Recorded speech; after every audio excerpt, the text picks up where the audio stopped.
why direct democracies are a suboptimal solution. Let's think what a direct democracy is. Every person is asked what the opinion of this person on a particular issue actually is. And then you take all the opinions, and that's the opinion the state decides to do. That's the thing the state decides to do.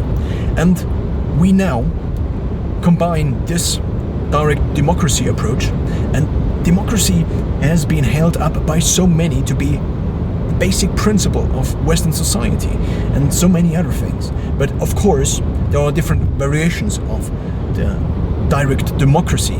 Most of the time, what we find in the US, for example, also in Germany, also in many other states on this earth, is a representative democracy.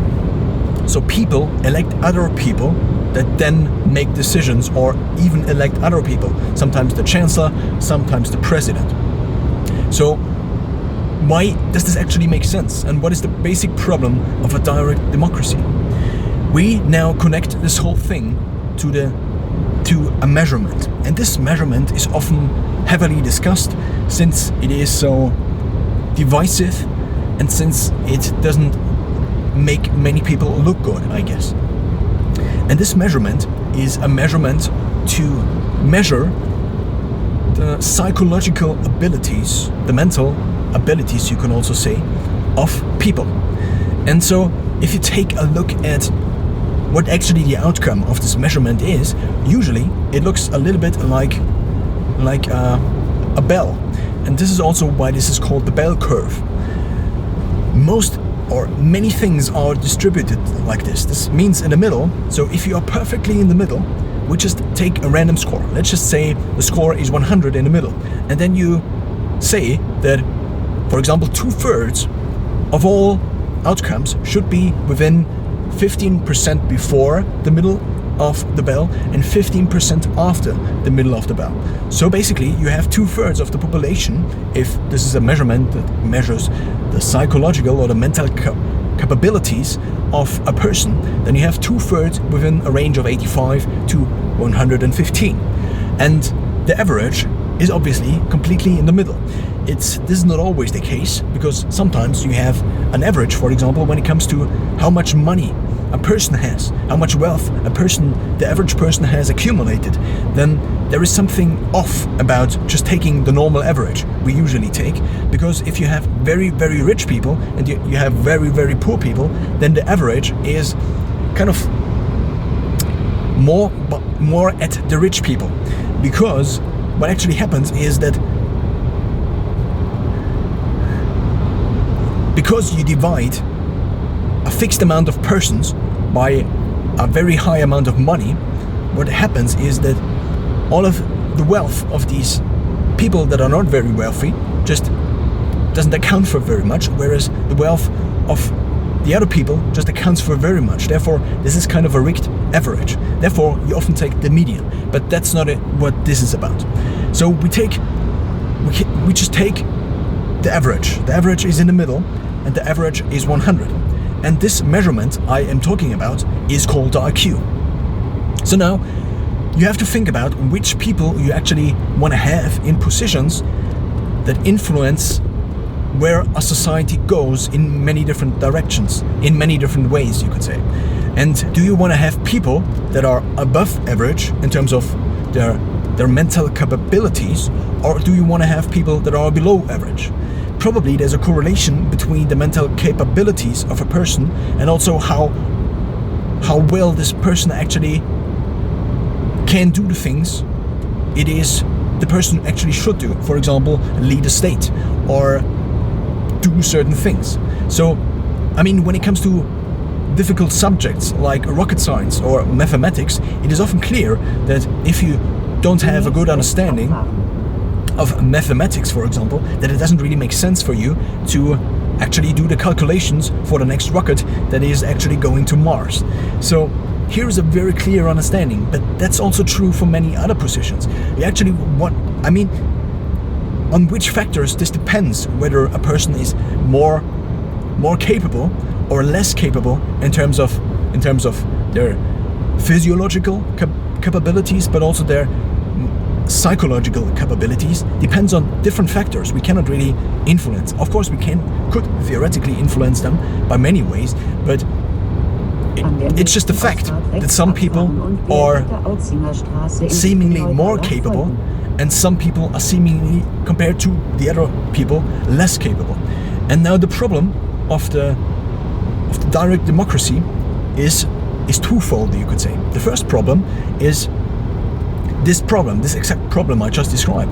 You want to have people that are more capable in positions that require being more capable, and you basically want to have the best fit for the job. You don't want to have a person for leading an economy like Germany who cannot do simple mathematical calculations, or even if you have a person that can do simple mathematical calculations, then it's always a comparison. If there is a person that can do all of these things, the other person can, but like 5% better, then in 5 years from now, 5% better per year actually accumulates in a bigger percentage. So that's the first problem, just pure mental capability. And the second problem is the following. As we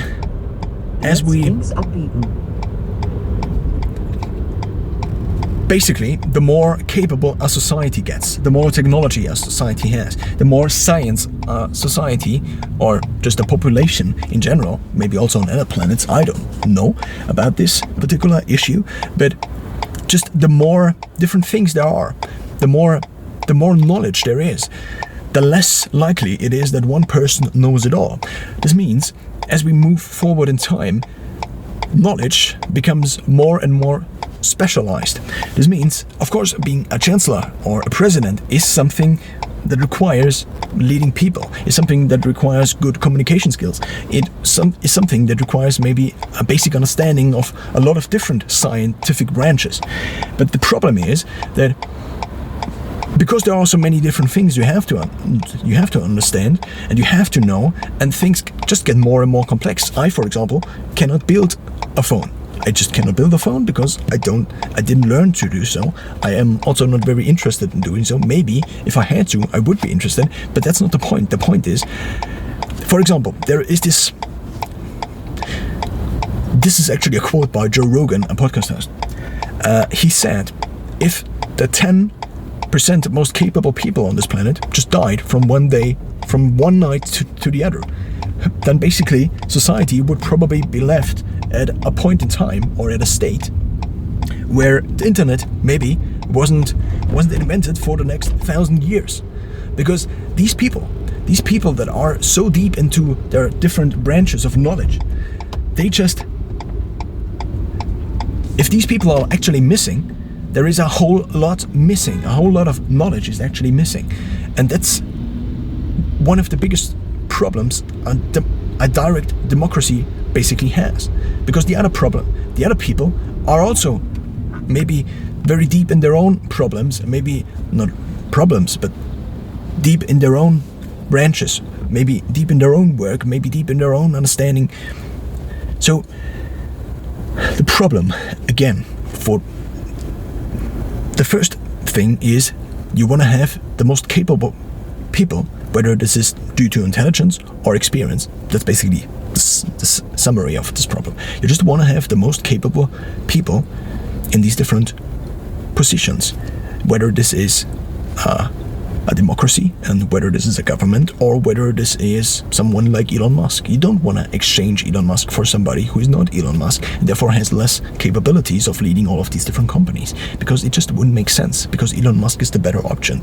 So therefore, the basic problem of democracy, of direct democracy, comes down to the fact that we need experts. We need people that are into all of these different scientific branches and are experts. And if we get just rid of this and just have things opinion based, then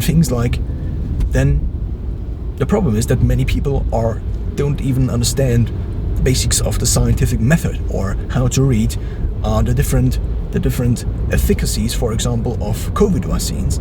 This is not against these people. It's just that there is an understanding that is missing, and Therefore, it doesn't really make sense to put democracy or put the government into the hands of everybody.